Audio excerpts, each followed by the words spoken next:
C. Joseph Vijay எனும் நான்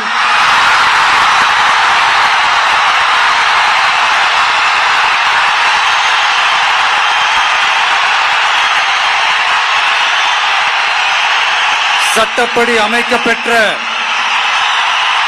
இந்திய அரசியல் அமைப்பின்பால் உண்மையான நம்பிக்கையும் மாறா பற்றும் கொண்டிருப்பேன் என்றும் இந்திய நாட்டின் ஒப்பில்லாத முழு முதல் ஆட்சியையும் ஒருமையையும் நிலை நிறுத்துவேன் என்றும்